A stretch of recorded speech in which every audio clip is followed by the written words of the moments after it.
الحمد للہ رب العالمین والصلاة والسلام علی خیر الانام محمد وعلی آلہ وصحبہ اجمعین۔ اللہ تعالیٰ کا فضل و کرم ہے کہ بہت ہی مبارک مجلس سیرت کی اس مجلس میں ہم شریک ہیں۔ اللہ تعالیٰ ہم تمام کو اللہ کے نبی صلی اللہ علیہ وسلم کے اسوے پر، نمونے پر عمل کرنے کی توفیق دے، سنتوں کو اپنانے کی توفیق دے، آمین۔ کل کے درس میں ہم نے اس باتوں کا ذکر سنا۔ میں سب سے اور ایک بار میں توجہ چاہتا ہوں، کل جو بات ہمارے سامنے تھی وہ کیا ریزنز تھے، وہ کیا اسباب تھے جس کی وجہ سے صحابہ کرام اور صحابیات رضوان اللہ علیہم اجمعین ہر طرح کی مصیبت جھیلنے کو تیار تھے لیکن ایمان چھوڑنے کو تیار نہیں تھے۔ گرم گرم آگ کی چتاؤں پر ان کو لٹایا جاتا تھا، باندھ کر پیٹا جاتا تھا، مارا جاتا تھا۔ عمار ابن یاسر رضی اللہ عنہ، ان کے سارے خاندان کو مارا گیا، پیٹا گیا۔ یہ ساری باتیں اپنی جگہ ہوئی، لیکن انہوں نے دین کو چھوڑنا پسند نہیں کیا۔ اس کے پیچھے کیا عوامل تھے، اسباب تھے، ریزنز تھے، اسی کا تذکرہ ہم سن رہے تھے۔ تو پہلے دو تین باتیں ہم گزشتہ درسوں میں ہم سن چکے ہیں، تو مجھے کوئی بتا سکتے ہیں کہ پہلا ریزن کیا تھا ادریس بھائی کے علاوہ؟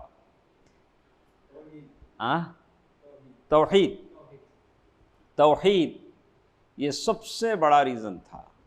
اسی لیے ہم آپ سے بار بار کہتے ہیں، ساری دنیا کے مسلمانوں سے کہتے ہیں کہ اگر ہم توحید کو اپنائیں تو دنیا میں جہاں جہاں مسلمان قسم پرسی کا شکار ہیں اور ذلت و رسوائی کا شکار ہیں، دشمنوں کی طرف سے مختلف ابتلا و آزمائش کا شکار ہیں، یہ ساری چیزیں ختم ہو جائیں گی، لیکن وہ توحید کو اپنائیں۔ آپ نے دیکھا سنا ہوگا کہ جس ملک میں توحید ہے اس ملک پر اللہ کی کتنی رحمت ہے، کیسی اللہ کی نعمتیں وہاں ہیں، کیسے امن و امان سے لوگ جی رہے ہیں۔ جہاں اللہ تعالیٰ نے توحید کی آبیاری کی، جس ملک میں توحید والی جو سلطنتیں ہیں، وہاں کیسے اللہ تعالیٰ کا رحم و کرم ہو رہا ہے۔ تو معلوم یہ ہوتا ہے کہ آج بھی اگر دنیا کے مسلمان توحید پرست بن جائیں، شرک کی آلائشوں، گندگیوں اور ان چیزوں سے باہر نکل جائیں، تو پھر اللہ کی نعمتیں ان کی۔ تو پہلی چیز اللہ کے نبی صلی اللہ علیہ وسلم نے جس کی طرف مکے کے لوگوں کو بلایا وہ توحید تھی۔ قولوا لا الہ الا اللہ تفلحون تملک العرب والعجم۔ لا الہ الا اللہ کہہ لو، عرب و عجم کے مالک ہو جاؤ۔ پہلی چیز کیا ہے شعیب؟ توحید۔ توحید کے لیے ہم کو کام کرنا ہے۔ گرچہ کے لوگ کہتے ہیں کہ ارے آپ ہمیشہ توحید توحید بولتے رہتے ہیں، یہ کیا ہے؟ ارے توحید تو اصل ہی ہے۔ توحید اگر نہیں ہے تو اور کیا ہے؟ یہی توحید ہے جسے نہ تو نے سمجھا نہ میں نے سمجھا۔ توحید سمجھنے اور سمجھانے کی چیز ہے، عمل کرنے کی چیز ہے۔ اگر توحید نہیں ہے، توحید ایک ایسی کسوٹی ہے جس پر جماعتیں، افراد جانے اور مانے جاتے ہیں۔ اس کسوٹی پر رکھ کر ہم لوگوں کو دیکھتے ہیں کہ یہ توحید پرست ہے کہ نہیں۔ بھلے وہ کتنا بڑا عالم ہو، اس کی شکل و صورت کیسی نورانی ہو، کیسے اس کے عمامے ہوں، کیسے اس کے دستار ہوں، کیسے اس کے جھبے قبے ہوں، لیکن ہم کیا دیکھتے ہیں؟ یہ توحید پرست ہے کہ نہیں۔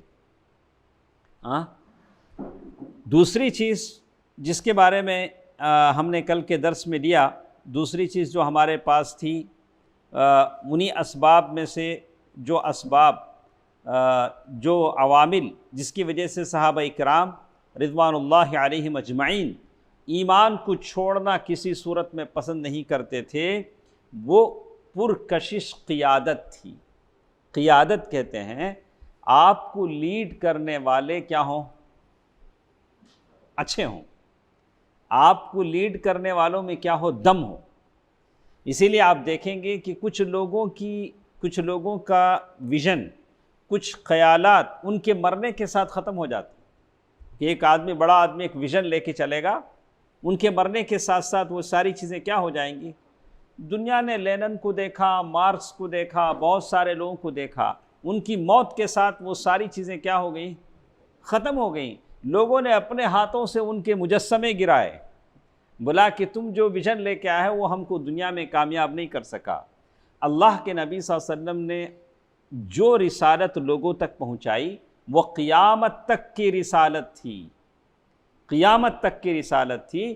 اللہ کے نبی صلی اللہ علیہ وسلم الصادق الامین تھے، سارے لوگ آپ کو الصادق الامین مانتے تھے، کسی بھی ناحیے سے اللہ کے نبی صلی اللہ علیہ وسلم پر کوئی دھبا نہیں تھا۔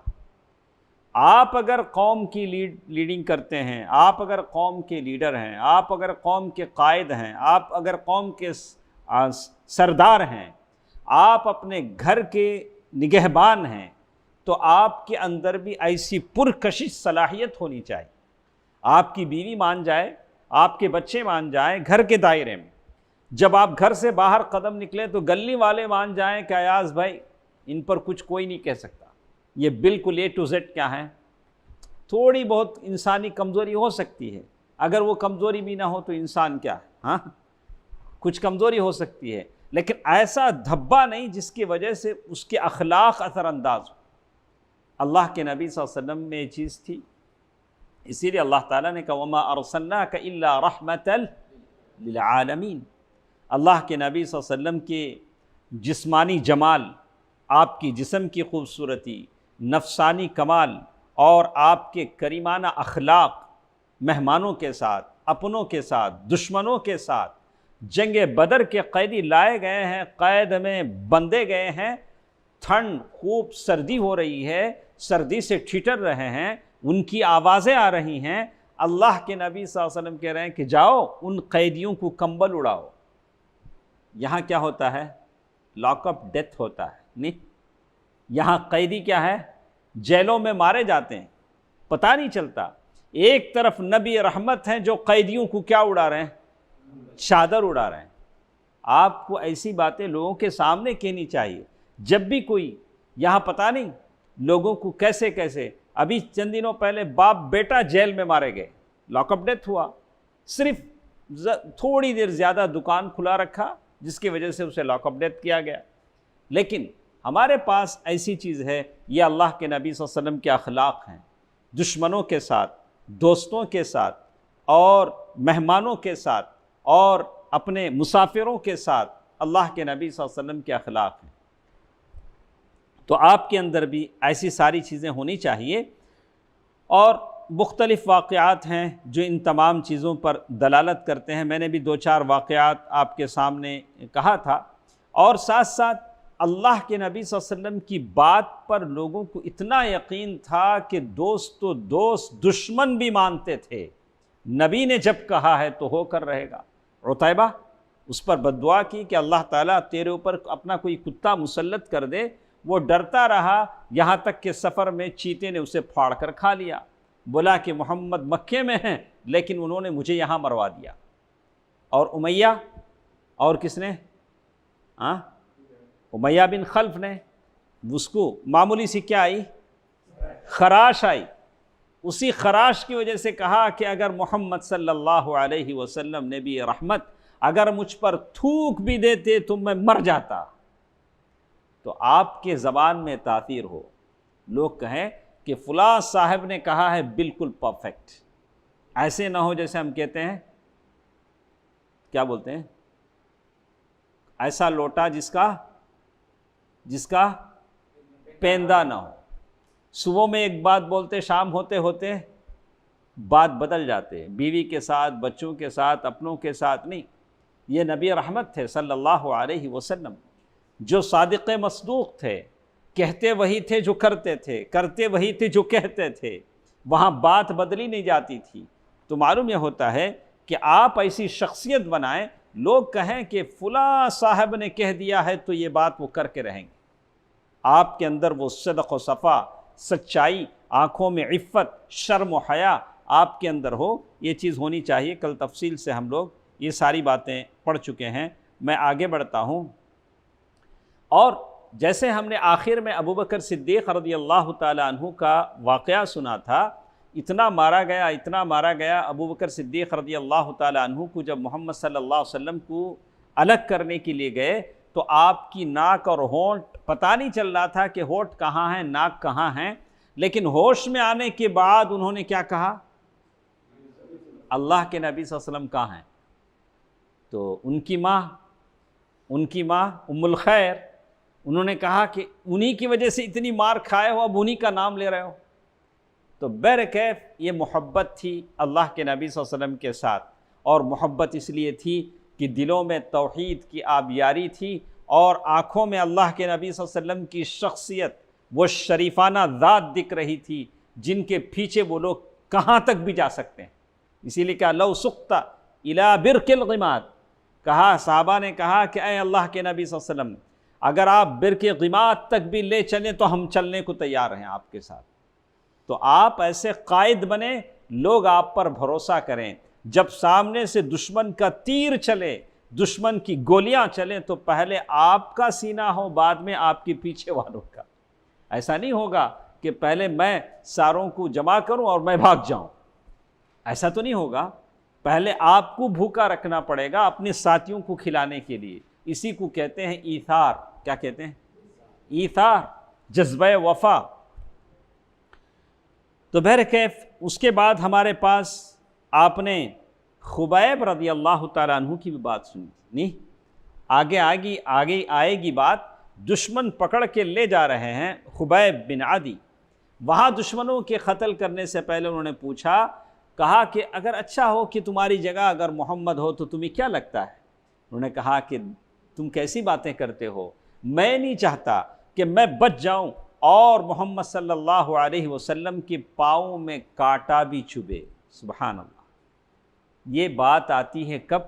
آپ کے اندر پرسنالٹی آپ کی ایسی ہو، آپ کی شخصیت لوگوں کے لیے قربانی دینے کی ہو، آپ کی شخصیت ایسی ہو کہ آپ بھوکے رہیں، آپ اپنے ساتھ والے کو پیٹ بھر کھلائیں، تو تب جا کر یہ بات آتی ہے۔ یہ دو چیزیں ہمارے ساتھ تھیں۔ ایک تیسری چیز جو بہت ضروری ہے، جو خاص کر ہمارے اپنے لوگوں میں یہ چیز نہیں ہے۔ میں نہیں کہوں گا کہ عہدے جو دیے جاتے ہیں، آپ نے دوسرے بہت ساری جماعتیں دیکھیں، روٹری کلب ہے، لائنز کلب ہے، ان کلبوں میں کیا ہوتا ہے، جب آپ جوائن ہوں گے تو آپ کو پیسے دینے پڑیں گے، دینے پڑتے ہیں 10,000 روپے ماہانہ، 15,000 روپے۔ بڑی مشکل سے وہ لوگ ایک بیڈج آپ کو دیں گے، گورنر کیا بنائیں گے آپ کو، آپ بڑے شوق سے اسے یہاں سینے پہ لگائیں گے، جیسے جنت کا بیج مجھے مل گیا ہے۔ اور دعوتوں میں جب جائیں گے تو چاہے نہ چاہے آپ کوشش کریں گے کہ لوگ اسے کیا کریں، دیکھیں کہ آپ لائنز کلب کے کیا ہیں، گورنر ہیں، روٹری کلب کے کیا ہیں، گورنر ہیں۔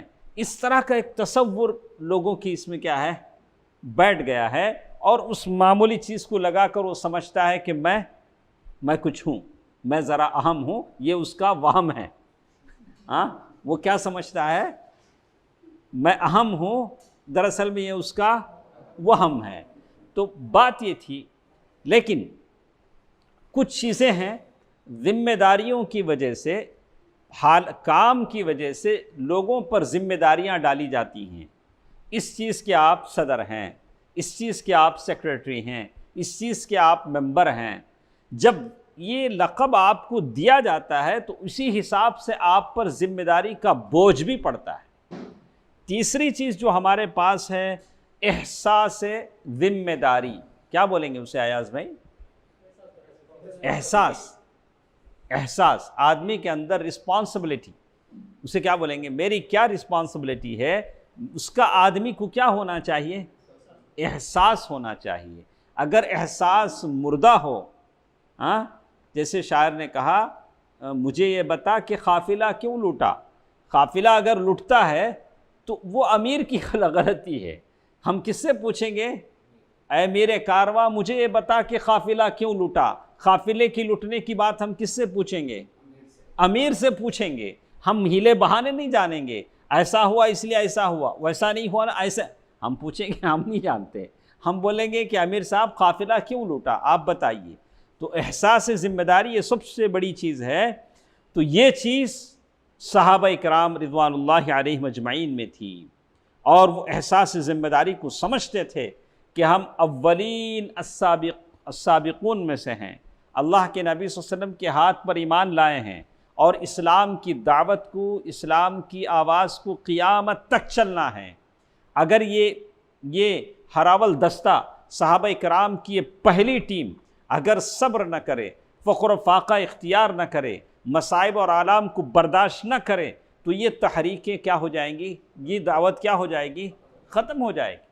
انہوں نے اپنی جانیں گنوائیں، سمیہ رضی اللہ تعالیٰ عنہ نے جان دے دی، یا عمار یاسر رضی اللہ تعالیٰ عنہ نے اپنی جان دے دی، مختلف صحابہ کرام نے اپنی جانوں کا سوغات دے دیا، لیکن صبر کرتے رہے۔ تیسری چیز جو ہمارے ساتھ ہے وہ کیا ہے؟ احساس ذمہ داری۔ آج بھی اگر آپ کے اندر احساس ذمہ داری ہے، جیسے میں بار بار کہتا ہوں، عمر فاروق رضی اللہ تعالی عنہ کہتے تھے کہ اگر دریائے دجلہ میں ایک اونٹ بھی اگر پھسل کر گر جاتا ہے تو اللہ عمر سے پوچھے گا کہ ایسا کیوں ہوا۔ دریائے دجلہ کہاں ہے؟ کتنے اونٹ وہاں چرتے ہوں، اگر انہوں نے کہا کہ اگر ایک اونٹ بھی وہاں گر کر مر جاتا ہے تو اللہ کس سے پوچھے گا؟ اللہ سے۔ اگر ایک لائٹ بھی بلا ضرورت جلتا ہے اللہ کس سے پوچھے گا؟ پٹالم یونٹ کی جو ذمہ داری ہے، جو ذمہ دار ہیں اللہ ان سے پوچھے گا کہ یہ اللہ کی ملکیت ہے، اللہ تعالیٰ کا مال ہے، مال اللہ، المال مال اللہ، مال اللہ کا مال ہے۔ تو آپ کو اس کا، ہم لوگ پڑھتے ہیں، ہم لوگ سیرتوں میں پڑھتے ہیں، عمر بن عبدالعزیز بیٹھے ہیں، مہمان کے ساتھ بیٹھے ہیں۔ وہ زمانہ تھا جب بلب کا زمانہ نہیں تھا، تیل ڈال کر چراغ جلائے جاتے تھے، شمعیں جلائی جاتی تھیں۔ جب مہمان آئے، بات ہوئی، بہت ساری بات ہوئی، بعد میں انہوں نے بتی چراغ کو کیا کر دیا؟ بجھا دیا۔ بولا کہ اب جو ہماری باتیں ہیں یہ نجی باتیں ہیں، اس کے لیے بیت المال کے چراغ کو جلانے کی ضرورت نہیں۔ تو یہ سارے واقعات کس کے لیے پڑھتے ہیں؟ یہ ساری باتیں ہم کس کے لیے پڑھتے ہیں؟ عمل ہی کے لیے تو پڑھتے ہیں۔ اگر مزہ لینے کے لیے اگر مزہ لینے کے لیے پڑھیں تو پھر بیکار ہے۔ تو یہ سب چیزیں ہیں، اپنے اندر احساس ذمہ داری پیدا کریں۔ یہ مال اللہ کا ہے، یہ چیز فلاں کی ہے، اس میں سے میں کیا لے سکتا ہوں جو میرے لیے جائز ہے، جو میرے لیے جائز نہیں ہے میں نہیں لے سکتا۔ ٹھیک ہے، اس کے بعد اور کوئی چوتھی چیز ہمارے ساتھ ہے۔ تیسری چیز کیا تھی شعیب؟ احساس ذمہ داری۔ آپ اسے اپنے سینے میں سمائے رکھیں، عمل کی دنیا میں اسے لاگو کریں، یہ بہت ضروری چیز ہے۔ اللہ تعالیٰ اس کے تعلق سے آپ کو پوچھے گا، فَلَنَسْأَلَنَّ الَّذِينَ أُرْسِلَ إِلَيْهِمْ وَلَنَسْأَلَنَّ الْمُرْسَلِينَ۔ اور اللہ کے نبی صلی اللہ علیہ وسلم نے حدیث میں بھی کہا، كُلُّكُمْ رَاعٍ وَكُلُّكُمْ مَسْئُولٌ عَنْ رَعِيَّتِهِ۔ ہر ایک اپنی جگہ وہ حفاظت، اس کا جو چیزیں اس کی ذمہ ہیں اس کی حفاظت اس کی ذمہ ہے، اور ہر ایک پوچھا جائے گا۔ جو آپ کے انڈر میں ہے اس کے تعلق سے آپ ہی پوچھے جائیں گے۔ چوتھی چیز جس کے ذریعے صحابہ کرام میں یہ ہمت اور طاقت اور حوصلہ تھا کہ وہ مصائب کو برداشت کریں، مصائب کو اپنے اوپر برداشت کرے، وہ آخرت پر ایمان ہے۔ Day of the judgment. آخرت کسے کہتے ہیں؟ ایمان کے جو ارکان ہیں، پلرز آف ایمان، ان تؤمن باللہ وملائکتہ وکتبہ ورسلہ والیوم الآخر والقدر خیرہ وشرہ۔ ڈسٹنٹ والیوم الآخر، آخرت کا دن۔ کیوں اسے آخرت کا دن بولتے ہیں ثناء اللہ بھائی؟ جس کے بعد کوئی اور دن نہیں ہے، جس کے بعد کوئی اور دن نہیں ہے، وہی آخرت کا دن ہے۔ اذا السماء انفطرت واذا الكواكب انتثرت، جس دن آسمان پھٹ جائے گا، ستارے گر پڑیں گے۔ اذا الشمس كورت، جس دن سورج کور کر دیا جائے گا، کیا کر دیا جائے گا؟ لپیٹ دیا جائے گا۔ اذا الشمس كورت۔ تو اور چاند بے نور ہو جائے گا۔ تو یہ آخرت کا دن ہوگا وَإِذَا الْقُبُورُ بُعْثِرَتْ، جس دن قبریں پھاڑ دی جائیں گی۔ کتنی عالی شان قبر بنے، کتنا بھی آپ بلا یہاں کہاں بھی دفن کریں، لیکن وہ دن آئے گا جب قبریں پھٹیں گی، اور كَأَنَّهُمْ جَرَادٌ مُنْتَشِرٌ، لوگ اپنے قبروں سے نکلیں گے تو ایسے بھاگیں گے حشر کی طرف جیسے ٹڈیاں ہیں، چڈے اڑتے نہیں ایسا اڑتے۔ بولا جراد منتشر، کدھر جا رہے ہیں؟ حساب و کتاب دینے کے لیے جا رہے ہیں۔ یہ آخرت کا دن ہے۔ آخرت کا دن، اس میں سب سے اصل چیز جو آپ کے دل میں ہونی چاہیے، یوم یقوم الناس لرب العالمین۔ کیا آخرت کا دن کا مطلب کیا ہے؟ جس دن آپ کو مجھے اللہ کے سامنے حساب دینے کے لیے کھڑا ہونا ہے۔ وَلِمَنْ خَافَ مَقَامَ رَبِّهِ جَنَّتَانِ، جو اللہ کے سامنے کھڑے ہونے سے ڈرے گا اس کے لیے 2 جنتیں ہیں۔ سَيُكَلِّمُهُ رَبُّهُ لَيْسَ بَيْنَهُ وَبَيْنَهُ تَرْجُمَانٌ، اللہ ہر ایک سے بات کرے گا، آپ کے اور اللہ کے سامنے کوئی ٹرانسلیٹر نہیں رہے گا، آپ سے اللہ بات کرے گا، آؤ آؤ۔ وَفِي كَنْفِهِ، اللہ تعالیٰ اس کو اپنے بازو میں لے گا کہ سارے لوگ نہیں سنیں، کوئی بھی نہیں سننا۔ اللہ تعالیٰ بازو میں لے کے بولے گا میں تم نے اچھی بیوی دیا نہیں، اچھا ڈوپلیکس بنگلہ دیا نہیں، تم نے آڑی اوڑی کون سی گاڑی، وہ گاڑی دیا نہیں، یا بڑی بلٹ دیا نہیں، تمہیں کیا کرے؟ کیا بولتا اللہ تعالیٰ؟ تمہیں کیا کیا کرے؟ انہیں اقرار کرے گا، ہو اللہ تمہیں دیے نا، اچھے ابا امی دیے، اچھا گھر دیے، اچھے بچے دیے، مجھے اچھی بائک دیے، سب دیے نا۔ اللہ تعالیٰ بولیں گے اچھا اب تمہیں کیا کرے؟ تمہیں کیا کرے؟ اللہ تعالیٰ اسے پوچھیں گے کہ آپ نے اس نعمتوں کے بدلے میں کیا کیا؟ تو کہتے ہیں وہ اپنے سیدھے دیکھے گا، بائیں دیکھے گا، اگر خیر کیا ہے، نیکیوں میں آیا ہے تو ٹھیک ہے، لیکن اس کو کوئی نیکی نظر نہیں آئے گی، اور جسے نیکیاں سمجھتا تھا ہباء منثورا، اللہ تعالیٰ نے موحد نہیں تھا اسے اڑا دیا، اسے کوئی نیکی وہاں نظر نہیں آئے گی۔ اللہ رب العالمین احکم الحاکمین اسے لے کر اسے نعمتیں گنوائیں گے۔ وَإِن تَعُدُّوا نِعْمَةَ اللَّهِ لَا تُحْصُوهَا، اللہ تعالیٰ کی اتنی نعمتیں آپ پر ہیں کہ آپ اسے شمار نہیں کر سکتے، کاؤنٹ نہیں کر سکتے۔ اللہ تعالیٰ نے جو نعمتیں آپ کو بنائیں، ایک گلاس پانی آپ پی کر اگر وہ گلاس پانی باڈی میں رک جائے، پیشاب نہ ہو، کیا کریں گے آپ؟ کیا کر پائیں گے؟ تو یہ اللہ تعالیٰ کی نعمت ہے۔ اگر کسی کا پیشاب بند ہو جائے کہاں کہاں دوڑے گا، کیا کیا یہ کرے گا؟ تو کہتے ہیں یہ کہا کہ آخرت پر ایمان کا جب تصور آتا ہے تو سب سے پہلے یہ تصور آپ کے دل میں ہو مجھے اللہ کے سامنے کھڑے ہونا ہے۔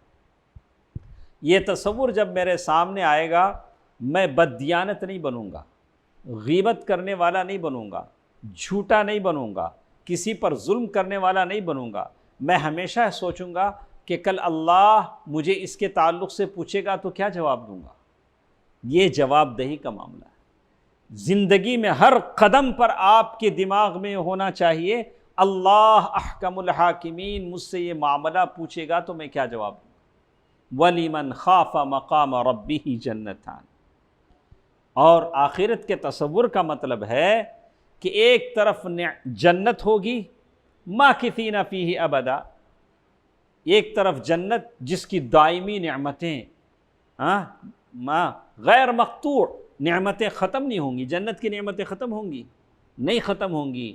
وہاں تھوک نہیں نکلے گا، بلغم نہیں نکلے گا، پیشاب پاخانہ نہیں آئے گا، آپ بوڑھے نہیں ہوں گے، جوان رہیں گے، ایسی جنت آپ کو ملے گی۔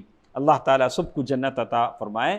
یا جہنم کا وہ عذاب، یا مالک لیقض علینا ربک، جہنم کے داروغہ سے آدمی کہیں گے ارے ایسا کب تک ہمارے ساتھ ہوگا، یہاں چمڑے جل رہے ہیں، 70 چمڑے جل رہے ہیں، آگ بھڑک رہی ہے، کیا ایسا نہیں ہو سکتا کہ اللہ ہمیں موت دے دے؟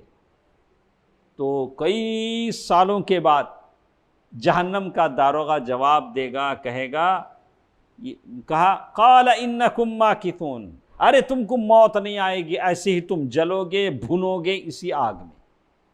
تو آخرت کا تصور جب آتا ہے تو یہ دونوں باتیں ہمارے ساتھ ہیں، ان دونوں باتوں کو دل میں رکھنا چاہیے۔ تو جہاں تک صحابہ کرام یہ سمجھتے تھے کہ دنیا کی جو مصیبتیں ہیں، دنیا کا جو تکلیفیں ہیں، وہ آخرت کے مقابلے میں مچھر کے پر کے برابر بھی نہیں، تو اس لیے دنیا کی مصیبتوں کو برداشت کر لینا بہتر ہے۔ میں نہیں کہتا کہ آپ پر دنیا میں مصیبتیں نہیں آئیں گی۔ کبھی ہم اپنے گھر میں کسی کی موت دیکھیں گے، کسی کی بیماری دیکھیں گے، اور کل تک آپ اچھا کھاتے پہنتے تھے، کل کھانے پینے سے کیا ہو سکتے ہیں؟ محروم ہو سکتے ہیں، کالے بال سفید ہو جائیں گے، ایسا ہوتا ہے۔ ابھی ہم نے ایک منسٹر کے بارے میں پڑھا، جو کبھی منسٹر تھا تو آج وہ کہیں ڈیلیوری بوائے ہے، ہو سکتا ہے، ہاں ہو سکتا ہے۔ اللہ تعالی حالات بدل سکتا ہے، آپ حالات کو برداشت کرنے کے عادی ہو جائیں، جیسے بھی ہو۔ کہتے ہیں قدر اللہ ما شاء و ما فعل، اللہ تعالیٰ نے جو مقدر کیا وہ ہو کر رہے گا۔ تو ایک کتنی حالت تھی؟ چوتھی بات آخرت پر ایمان، یہ سب سے بڑی ضروری چیز ہے، اسے میں اور آپ ہمیشہ یہ رکھیں۔ اس کے بعد پانچویں چیز، صحابہ کرام کا یہ جو صبر تھا، یہ جو مشکلوں کے طوفان کو برداشت کرنے کی جو طاقت تھی، ہر کوئی برداشت نہیں کر سکتا۔ اچھے مصیبتوں آنے پر، تکلیفیں آنے پر وہ لوگ عجیب طرح کی کیفیت ان کی ہو جاتی ہے، لیکن صحابہ کرام جس طرح صبر کرتے تھے، صبر کرنے کا ایک سبب یہ بھی تھا کہ قرآن مجید کی آیتیں نازل ہوتی تھیں۔ جیسے جیسے صحابہ کرام پر مشکلیں آتی تھیں، قرآن مجید کی آیتیں ہوتی تھیں جس میں بڑے ٹھوس انداز میں، بڑے پرکشش انداز میں اسلام کے بنیادی اصول اور براہین بتائے جاتے تھے، قائم کیے جاتے تھے، اور ان کو بتایا جاتا تھا کہ کیسے وہ اپنے جذبات کو کنٹرول کریں۔ ایک آیت میرے سامنے ہے، آپ اس پر غور کریں۔ اللہ تعالیٰ فرماتے ہیں ام حسبتم، کیا تم یہ سمجھ رہے ہو ان تدخلوا الجنہ، کیا تم جنت میں داخل ہو جاؤ گے؟ آپ کو بھی یقین ہے نہیں، ہم سب لوگ کہاں جائیں گے؟ جنت میں داخل ہو جائیں گے۔ ٹھیک ہے، امید رکھنا اچھی بات ہے، لیکن اس سے پہلے کیا ہے؟ آزمائشیں ہیں، ابتلا ہے، رکاوٹیں ہیں، اور پرخار کانٹوں بھرا راستہ ہے، اس کے بعد گلستہ ہیں۔ آپ کو اس کانٹوں بھرے راستے سے گزرنا پڑے گا۔ آپ کسی جاب کے لیے جاتے ہیں، وی سی دیتے ہیں، کیا دیتے اسے؟ ہاں، سی وی دیتے ہیں، تو آپ کو کیا کرنا پڑتا ہے؟ انٹرویو دینا پڑتا ہے۔ آپ پھر اے سی میں بیٹھے ہوں تب بھی پسینہ نکل جاتا ہے نہیں نکلتا؟ نکل جاتا ہے۔ دونوں چاروں بیٹھ کے آپ کا انٹرویو لیتے ہیں، مقابلہ شخصیہ ہوتا ہے، آپ کے سوالات ہوتے ہیں، تب جا کر آپ کو ایک اچھی سیلری والی نوکری ملتی۔ لیکن آزمائش ہے، آزمائش کا دور ہے۔ لیکن بہت سارے ایسے ہیں 10 انٹرویو دے چکے ہیں، لیکن وہاں سے کوئی کال لیٹر نہیں آتا ہے، لیکن اسی امید میں جی رہے ہیں، آج نہیں تو کل، کل نہیں تو پرسوں۔ لیکن اللہ جب چاہے تب ہوگا، اللہ تعالیٰ کا جب چاہے، سارے کام اللہ تعالیٰ کی مشیت سے ہوتے ہیں۔ لیکن یہاں ایک بات بتائی گئی اس آیت میں، ام حسبتم، کیا تم یہ سمجھ رہے ہو کہ تم جنت میں داخل ہو جاؤ گے؟ وَلَمَّا يَأْتِكُمْ، ابھی تمہارے پاس وہ وقت نہیں آیا جو تم سے پہلے لوگوں کے پاس آیا تھا، ابھی تم پر وہ حالات نہیں گزرے جو تم سے پہلے لوگوں پر گزرے تھے۔ مَسَّتْهُمُ الْبَأْسَاءُ وَالضَّرَّاءُ وَزُلْزِلُوا، پہلے لوگوں کو تکلیفیں آئیں، مصیبتیں آئیں، دکھ اور رنج آئے، وَزُلْزِلُوا، وہ دہلا دیے گئے۔ اتنی مصیبتیں آپ پر آئیں، جنید بھائی؟ کیا آپ اور ہم دہل جائیں؟ اتنی مصیبتیں کہ ہم شاک ہو جائیں؟ لیکن قرآن کہتا وَزُلْزِلُوا، زلزلہ کسے بولتے ہیں؟ ارتھ کوئک، ہاں، زلزلہ. اتنی مصیبتیں ان لوگوں پر ایسا لگا کہ جیسے زلزلہ آ گیا ہے. یہاں تک کہ ان کی زبانوں پر یہ بات آئی حَتَّى يَقُولَ الرَّسُولُ وَالَّذِينَ آمَنُوا مَعَهُ مَتَى نَصْرُ اللَّهِ، اللہ کی مدد کب آئے گی؟ ان کی زبان سے نکل گیا. یہ ساری حالتیں انہوں نے دیکھی. مَتَى نَصْرُ اللَّهِ، اللہ نے کہا الا ان نصر اللہ قریب، سن لو اللہ کی مدد بالکل قریب ہے. آپ بحیثیت نوجوان زندگی میں ہمیشہ اس آیت کو یاد رکھیں. کبھی خدا را کبھی اس بات کو اپنے دل و دماغ میں نہ لائیں کہ آپ کے رب احکم الحاکمین نے آپ کو بے یار و مددگار چھوڑ دیا ہے. ہرگز نہیں. کیا ہے؟ ہرگز نہیں. اللہ سبحانہ و تعالیٰ کی مدد اور نصرت آپ کے ساتھ. الا ان نصر اللہ قریب، الا ان نصر اللہ قریب. ہمیشہ اسے یاد رکھیں کہ اللہ تعالیٰ کی مدد آپ کے ساتھ ہے. اس طرح کی آیتیں اللہ کے نبی صلی اللہ علیہ وسلم کے زمانے میں نازل ہوتی تھی، جس کی وجہ سے ان کی ہمت بن جاتی تھی، ڈھارس بن جاتی تھی. اور بھی آیتیں کہتے ہیں احسب الناس، لوگ یہ گمان کر چکے ہیں کہ ان یترکوا ان یقولوا آمنا وهم لا یفتنون، کہ اللہ ان کو صرف اس بات پر چھوڑ دے گا کہ وہ لوگ کہتے ہیں کہ ہم ایمان لائے.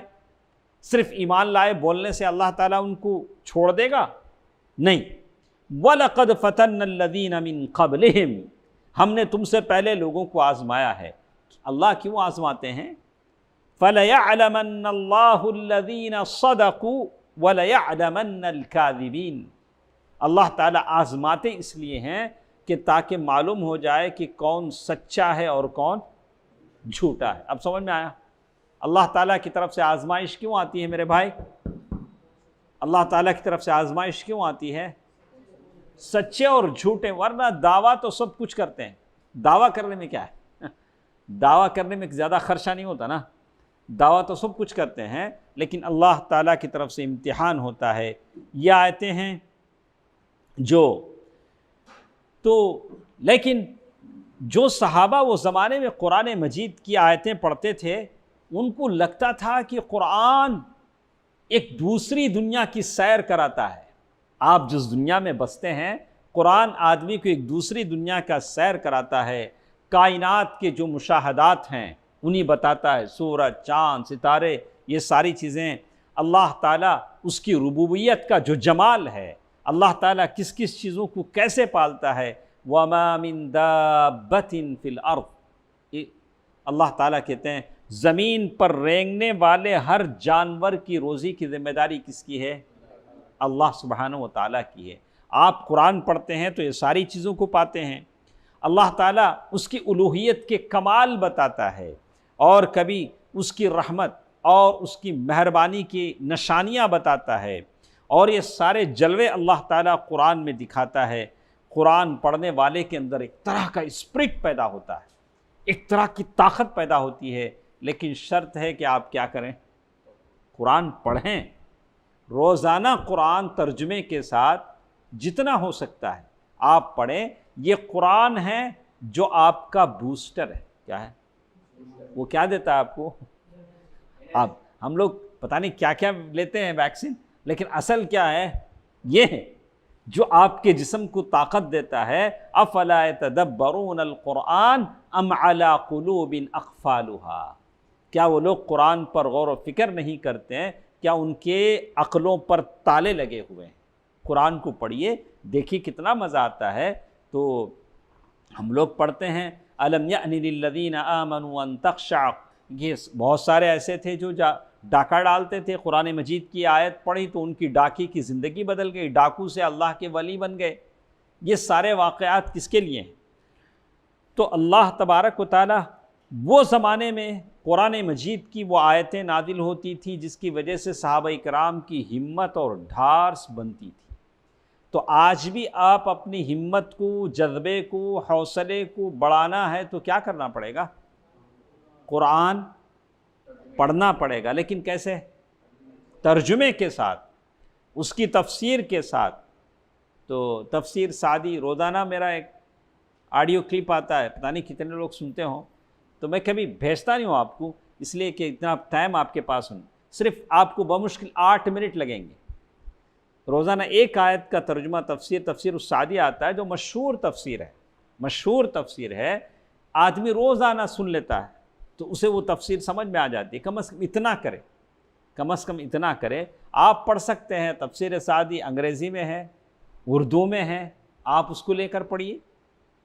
تو آگے چھٹویں چیز صحابہ کرام کی جو ہمت اور استقلال، ان مصائب کو برداشت کرنے کی جو طاقت تھی، وہ اس لیے بھی تھی کہ انہی کامیابی کی بشارتیں دکھائی اور سنائی جاتی تھی۔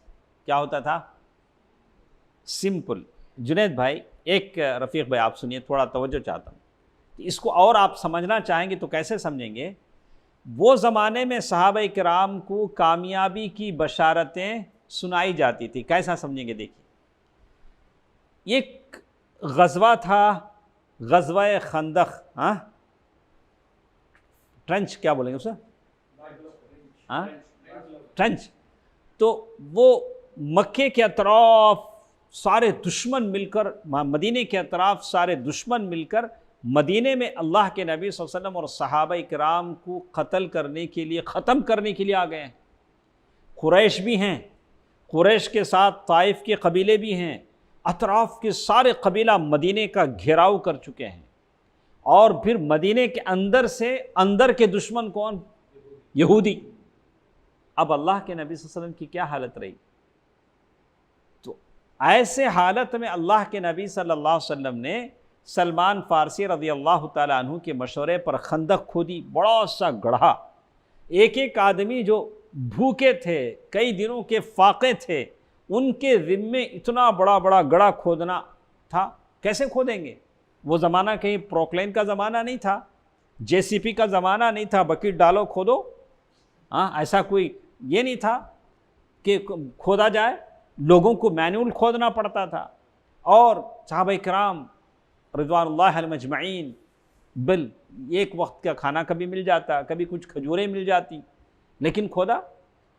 اور دشمن ادھر پڑاؤ کیا ہوا ہے اور خوب سردی ہے۔ اللہ کے نبی صلی اللہ علیہ وسلم نے ایک مرتبہ کہا کہ کون ہے جو دشمن کی فوج میں جائے اور وہاں کی خبر لائے کہ وہ لوگ کتنے ہیں، کیا کر رہے ہیں، کب تک رہیں گے، کیا حالت ہوگی؟ بڑی لمبی بات ہے۔ زبیر رضی اللہ تعالیٰ عنہ ایک مرتبہ گئے اور جا کر وہاں کی خبر لائے، اور جب خندق کھودی جا رہی تھی، ایک موقع ایسا بھی آیا کہ کدال ماری جا رہی ہے، ایک جگہ کھود رہے ہیں لیکن کھدائی نہیں ہو رہی ہے، بڑی مضبوط چٹان آ گئی۔ اللہ کے نبی صلی اللہ علیہ وسلم نے اپنے ہاتھوں میں لیا، کدال لیا اور وہاں زور سے مارا، چمک اٹھی۔ اللہ کے نبی صلی اللہ علیہ وسلم فرمایا کہ اس کی روشنی میں کیا دیکھ رہا ہوں؟ قیصر و کسریٰ کے خزانے، وہاں ان ممالک کو تم فتح کرو گے۔ حالت کیا ہے؟ حالت یہ ہے کہ دشمن کا اتنا خوف ہے، اتنا دبدبہ ہے کہ رات کو اٹھ کر ایک آدمی اکیلا طہارت کے لیے جا نہیں سکتا، لیکن نبی رحمت صلی اللہ علیہ وسلم صادق مصدوق اللہ کے حکم سے صحابہ کو یہ کہہ رہے ہیں کہ تم قیصر و کسریٰ کے خزانے تمہارے پاس ہوں گے۔ سمجھ سکتے ہیں؟ یہ غریب آدمی کو جس کے پاس سائیکل نہیں ہو، کوئی کہے کہ ایک زمانہ ایسا آئے گا کہ آپ اپنے پرائیویٹ جیٹ کے مالک ہوں گے، تو وہ کیا کہے گا؟ بولا شیخ فی الحال تو میرے پاس کیا نہیں ہے؟ سائیکل نہیں ہے۔ لیکن کہنے والی کی زبان کیا تھی؟ نبی رحمت کی زبان تھی۔ نبی رحمت نے اپنے زبان سے جو کہا، اللہ کے حکم سے کہا، وَمَا يَنطِقُ عَنِ الْهَوَىٰ۔ تو اللہ کے نبی صلی اللہ علیہ وسلم صحابہ کرام کو یہ بشارتیں دیتے تھے، اور صحابہ کرام ان باتوں پر کیا کرتے تھے؟ یقین کرتے تھے کہ اللہ کے نبی کی زبان ہے جو اللہ کے حکم سے کہتے ہیں۔ وہی بات کہا، کامیابی کی بشارتیں اللہ کے نبی صلی اللہ علیہ وسلم نے سنایا اور کہا کہ تم کامیاب ہو کر رہو گے۔ قرآن مجید کی آیتیں آتی تھیں، اور اللہ کے نبی صلی اللہ علیہ وسلم لوگوں سے کہتے تھے وَلَقَدْ سَبَقَتْ كَلِمَتُنَا لِعِبَادِنَا الْمُرْسَلِينَ إِنَّهُمْ لَهُمُ الْمَنْصُورُونَ إِنَّهُمْ لَهُمُ الْمَنْصُورُونَ۔ اللہ تعالیٰ نے کہا کہ تم کامیاب ہو کر رہو گے، بھلے تمہیں آگ کی چتاؤں پر لٹایا جائے، بلال ابن رباح کا سارا جسم چھلنی کر دیا جائے، سمیہ کو شہید کر دیا جائے، ابوبکر صدیق رضی اللہ تعالیٰ عنہ کو مار مار کر لہو لہان کر دیا جائے، طائف کے سفر میں نبی رحمت زخمی ہو جائیں، لیکن کامیابی کس کے پاس ہے؟ تمہارے پاس۔ اللہ تعالیٰ نے کیا کہا؟ کامیاب تم ہوگے۔ قرآن مجید کی آیتیں نازل ہوتی تھیں وَإِنَّ جُنْدَنَا لَهُمُ الْغَالِبُونَ، ہماری فوج غلبہ پا کر رہے گی۔ تو جیسے جیسے آیتیں آتی تھیں صحابہ اکرام کیا ہوتے تھے؟ اپنے اندر مضبوط ہو جاتے تھے۔ اللہ تعالیٰ کی طرف سے تھا، اللہ تعالیٰ کا کلام تھا، تو اسی لیے اور اللہ تعالیٰ نے کبھی کہا سَيُهْزَمُ الْجَمْعُ، کہ یہ جتنی جماعتیں ہیں سب کے سب ہار جائیں گی، صحابہ اکرام کی جماعت جیت جائے گی۔ یہ سارے اللہ تعالیٰ کے وعدے ہوتے تھے، اور اللہ کے نبی صلی اللہ علیہ وسلم اپنے ساتھیوں کو یقین دلاتے تھے۔ اور کبھی اللہ تعالیٰ کا کرنا ایسا ہوتا تھا، انبیاء کے تذکرے اللہ تعالیٰ سناتے تھے۔ لَقَدْ كَانَ فِي يُوسُفَ وَإِخْوَتِهِ آيَاتٌ لِلسَّائِلِينَ، یوسف اور اس کے بھائیوں میں آپ کے لیے بہت سارے نمونے ہیں، سوال پوچھنے والوں کے لیے بہت ساری نشانیاں ہیں، کہ یوسف علیہ السلام کے بھائیوں نے جب یوسف علیہ السلام کو کنویں میں ڈالا اور وہاں سے وہ مصر کے بادشاہ بنے، فرمانروا بنے، اور جن بھائیوں نے کنویں میں ڈالا تھا وہی بھائی سوالی بن کر ان کے پاس گئے کہ ہم کو تھوڑا غلہ دیجیے۔ تو اللہ یہ بتانا چاہتے ہیں بالکل یہی حالت یہاں بھی ہوگی۔ آپ مکے سے نکلے ہیں، ہجرت کر کے نکلے ہیں، مکہ کو چھوڑا ہے، کعبہ کو چھوڑا ہے، لیکن جب دوبارہ مکہ واپس آئیں گے تو ایک جم غفیر آپ کے ساتھ رہے گی، اور سلطہ اور طاقت آپ کے ہاتھوں میں ہوگی، اور اس وقت آپ حکمراں ہوں گے۔ اللہ تعالیٰ ایک مثال بتانا چاہتے تھے۔ تو یہ ساری باتیں تھیں، جیسے مختلف قرآن مجید کی آیتیں۔ اور کبھی اس وقت ایسا تھا اللہ کے نبی صلی اللہ علیہ وسلم کے زمانے میں فارس اور روم کی جنگیں ہوتی تھیں۔ کس کی؟ فارس اور روم۔ مکہ اور مدینہ کے اطراف یہ دونوں بڑی سلطنتیں تھیں، جیسے آج کے زمانے میں دو بڑے سپر پاور جو کہتے ہیں، اللہ بہتر جانتا ہو کتنے سپر پاور ہیں، کہتے ہیں کہ وہ زمانے میں فارس اور روم دو طاقتیں تھیں، اور فارس جو ایران اور فارس کی جو سلطنتیں تھیں وہ مجوسی تھیں، اللہ پر ان کا ایمان نہیں تھا۔ روم جو عیسائیت کو مانتے تھے، ان کے پاس تو ایک الہی دین تھا۔ صحابہ اکرام کی یہ خواہش تھی کہ روم جیت جائے اور فارس ہار جائے، جس کے پاس کوئی دین نہیں۔ وہ آگ کی پوجا کرتے تھے، وہ آتش کدہ ان کا جلتا تھا۔ تو اللہ تعالیٰ کی طرف سے آیتیں آتی ہیں وَيَوْمَئِذٍ يَفْرَحُ الْمُؤْمِنُونَ بِنَصْرِ اللَّهِ، حالانکہ مکے میں مسلمان یہاں ہیں، ان کو فارس اور روم کی جیت اور ہار سے کیا مطلب؟ لیکن اللہ نے قرآن کی آیت نازل کر کے، چونکہ ان کا تعلق روم والوں سے الہی اور آسمانی دین کے بلبوتے پر تھا، اللہ تعالیٰ نے ان کو تسلی دی کہ روم والوں کی فتح مندی ہوگی اور مسلمان اس دن خوش ہوں گے بنصر اللہ، اللہ تعالیٰ کی مدد سے۔ تو اللہ کے نبی صلی اللہ علیہ وسلم ہمیشہ یہی کہتے تھے، یا ایھا الناس، اے لوگو، قولوا لا الہ الا اللہ، لا الہ الا اللہ کہہ لو، تفلحوا، تم کامیاب ہو جاؤ گے، وتملکوا بها العرب، سارا عرب تمہارے ملکیت میں آ جائے گا، وتدین لکم بها العجم، اور عرب کے علاوہ جتنے لوگ ہیں سارے کے سارے تمہارے ماتحت آ جائیں گے، فَإِذَا مُتُّمْ كُنْتُمْ مُلُوكًا فِي الْجَنَّةِ، اور اگر تم مر جاؤ گے تو جنت میں بھی بادشاہ بن کے رہو گے۔ یہ اللہ کے نبی صلی اللہ علیہ وسلم کا پیغام تھا جو اللہ کے نبی صلی اللہ علیہ وسلم دیتے تھے۔ تو بہرکیف یہ بتانا چاہتے ہیں کہ اللہ کے نبی صلی اللہ علیہ وسلم وہ زمانے میں جو قرآنی آیات نازل ہوتی تھیں یہ صحابہ کرام کو تقویت دیتی تھی، اس کے لیے ایک آخری بات بتا کر میں اپنی بات ختم کرتا ہوں، تو اس کو آپ غور سے سنیں کہ ہم لوگ نے ایک نام سنا ہوگا خباب بن ارت۔ کیا ہے؟ خباب بن ارت۔ وہ کہتے ہیں کہ ایک مرتبہ تکلیفیں اور مصیبتیں اتنی پڑی کہ میں پریشان ہو گیا، اللہ کے نبی صلی اللہ علیہ وسلم کو ڈھونڈتے ہوئے نکلا، دیکھا کہ اللہ کے نبی صلی اللہ علیہ وسلم کعبے کے سائے میں ایک چادر کو تکیہ بنا کر آرام کر رہے ہیں، تشریف فرما تھے، اور مشرکین ہم کو بہت تکلیف دے رہے تھے۔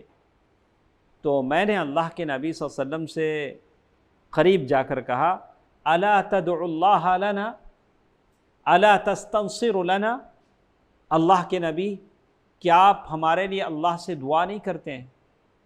کیا آپ اللہ سے نہیں کہتے کہ وہ ہماری مدد کرے؟ دیکھیے کتنی تکلیفیں ہم کو ہو رہی ہیں، لوگ کیسے کیسے ستا رہے ہیں۔ اللہ کے نبی صلی اللہ علیہ وسلم نے جب یہ سنا تو فوراً ٹیک لگا کر اڑ گئے اور آپ کا چہرہ لال ہو گیا۔ اللہ کے نبی صلی اللہ علیہ وسلم کے چہرے کے بارے میں صحابہ کرام نے کہا کہ ایسے آپ کا چہرے کا رنگت ہوتا تھا، جب ذرا ناگواری بات سنتے، جیسے انار کے دانے کسی نے یہ کر کے آپ کے چہرے پر ڈال دی ہو، سرخی آ جاتی تھی۔ تو اللہ کے نبی صلی اللہ علیہ وسلم فرمایا اے خباب، تم سے پہلے جو لوگ تھے ان کی ہڈیوں تک گوشت اور پٹھوں میں لوہے کی کنگیاں کر دی جاتی تھی، ان کو باندھ کر کے لوہے کے بڑے بڑے کنگیاں آگ میں گرم کر کے ایسے لے جایا جاتا تو ان کا گوشت کنگھیوں میں نکل جاتا، صرف ہڈیاں کیا ہوتی؟ رہ جاتی۔ اتنی تکلیف ان کو دی جاتی، لیکن یہ سختی ان کو دین سے باز نہیں رکھتی، ان کا دین ان کے ساتھ رہتا۔